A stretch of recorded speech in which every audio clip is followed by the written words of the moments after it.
The European Central Bank left interest rates unchanged on Thursday, pausing its tightening cycle, which has lasted more than a year.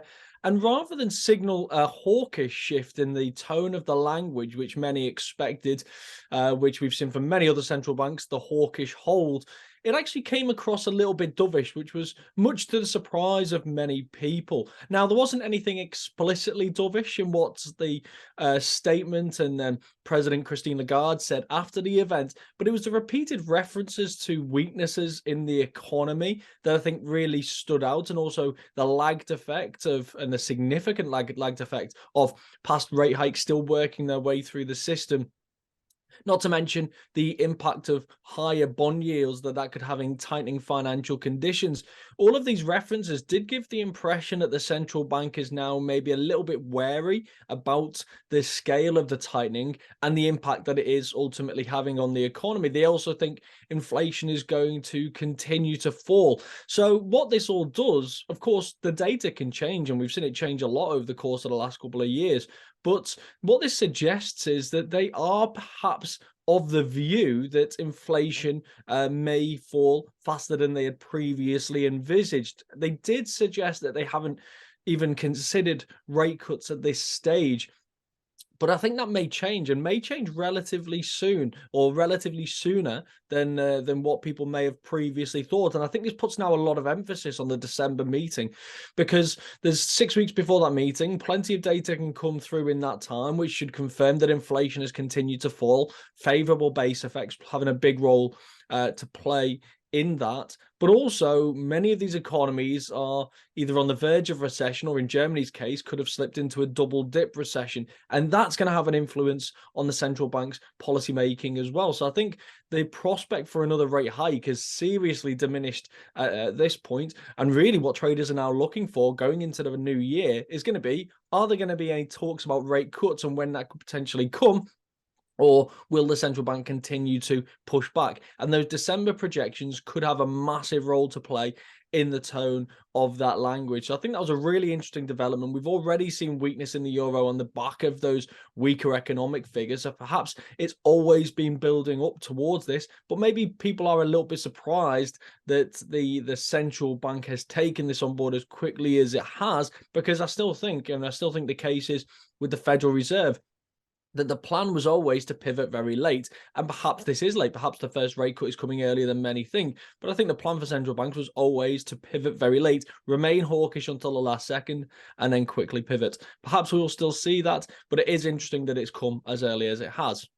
With that in mind, let's take a look at a euro dollar chart. Now, as you can see, this broad downtrend since the middle to late summer has come on the back of that weaker economic data, which I talked about from the euro area. We've seen a bit of a consolidation recently, but this still looks like a bearish flag setup because of that declining trend that we saw.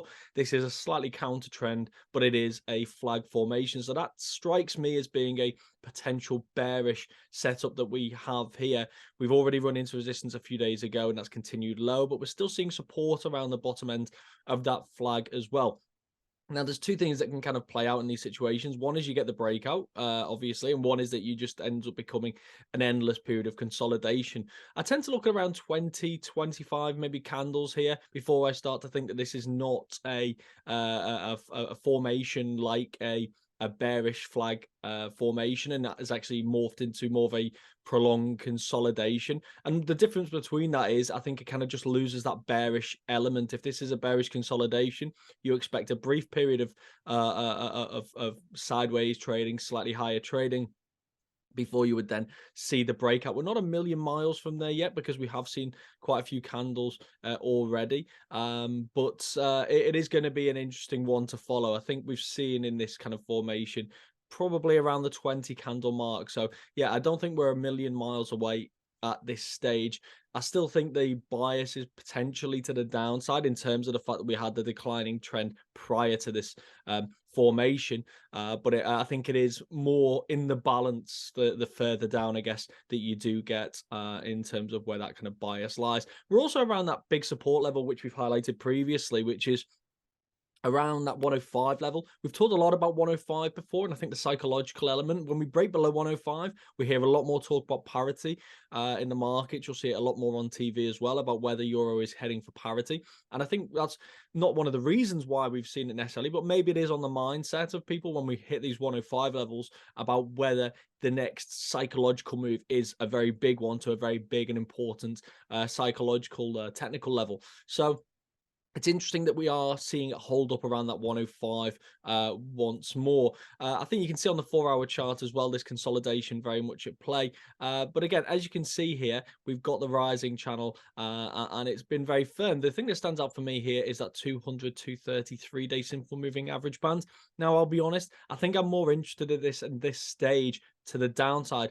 And let me explain why. I think the 200 to 33-day SMA band can offer a lot of value on these charts, especially when we've seen it respected on a number of occasions in the past. But what makes me a little concerned here is that we have seen choppy trading around this band before, and we've already broken above it here on Monday and Tuesday before it's broken below. So the reason why I'm more interested to the downside is if we see another break higher, that doesn't necessarily give me confidence that we're going to see a break through the top of this rising channel, especially when we are still counter trend.